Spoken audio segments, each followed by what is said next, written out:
নমস্কার। আসে না তো ফিরে ইউটিউব চ্যানেলের পক্ষ থেকে সকল গল্পপ্রেমী শ্রোতাদের স্বাগত জানাই। আজ আপনাদের সামনে তুলে ধরতে চলেছি আমার সঙ্গে ঘটে যাওয়া একটি ভৌতিক ঘটনা, যেটা আমি গল্প আকারে তুলে ধরব আপনাদের সামনে।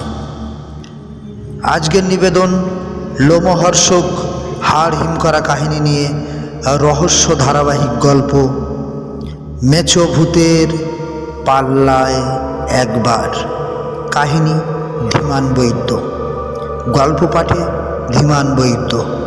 আজ দ্বিতীয় পর্ব শুরু হচ্ছে। রহস্য ধারাবাহিক ভৌতিক গল্প মেছো ভূতের পাল্লায় একবার। দাদা, আমি তোমার সঙ্গে মাছ ধরতে যাব। দাদা বলল, ঠিক আছে, কাল থেকে একসঙ্গে বেরোবো। মাছ ধরার একটা পোলো জোগাড় করিস আর একটা টর্চ জোগাড় করে নিস। আমি বললাম, ঠিক আছে। পরের দিন সব জোগাড় করে নিয়ে গেলাম গোপাল দাদার বাড়ি। দাদা বলল, চলো, আমি রেডি। দাদা বলল, তুই মাছের পাত্র ধরিস, আমি মারব, তোকে মারতে হবে না। আমরা যাব বৈদ্যপোতার বিলে। সবাই বলে ওখানে ভূত আছে, এই বলে ওখানে কেউ যায় না। দাদা বলল, মাছ আছে ওখানে, কারণ ওখানে হানা পুকুর বেশি। চল, ওখানেই যাব, তবে কাউকে কিন্তু বলবি না। আমরা দুজন আস্তে আস্তে রওনা দিলাম মাঠের দিকে। গিয়ে টর্চ মেরে দেখি সত্যি ধারণার বাইরে, বিলে শুধু মাছ আর মাছ। দুজন তো আনন্দে আত্মহারা। যাই হোক, মারা শুরু করলাম। আমি পাত্র পিছনে বেঁধে নিলাম, টর্চ মারতে লাগলাম, আর দাদা পোলো দিয়ে মাছ ধরতে লাগলো। মাছ মারছে আর আমার দিকে পিছনের পাত্রে দিচ্ছে। দুজন আনমনা হয়ে চলছি, শুধু মাছের দিকেই লক্ষ্য, আর অন্য কোনো দিকে আমাদের ভ্রুক্ষেপ নেই। হঠাৎ মনে হলো, দেখি তো কতটা মাছ হয়েছে পাত্রে। পাত্র ভর্তি হলেই চলে যাব। পাত্রে টর্চ মেরে দেখি পাত্র এখনো আধাও হয়নি।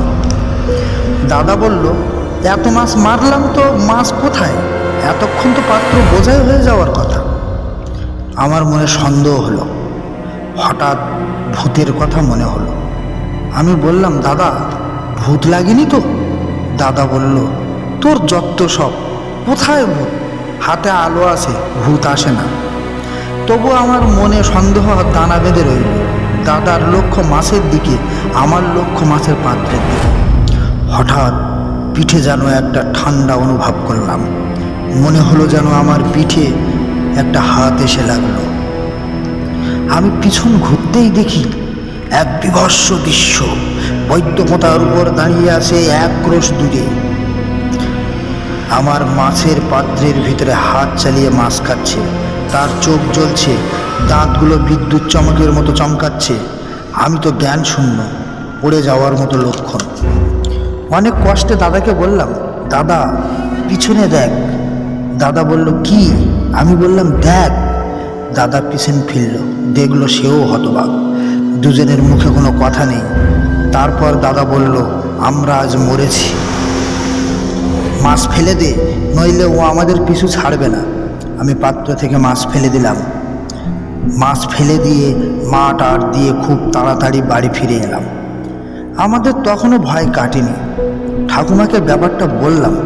ওটা কি ছিল ঠাকুমা? ঠাকুমা বলল, ওটা ছিল মেছো ভূত। ও ওইখানেই থাকে, আর সুযোগ পেলে মানুষের কাছ থেকে মাছ চুরি করে খায়। তবে কখনো শুনিনি কারো ক্ষতি করেছে বলে। তোরা আর ওখানে যাস না। আমরা আর কোনো দিন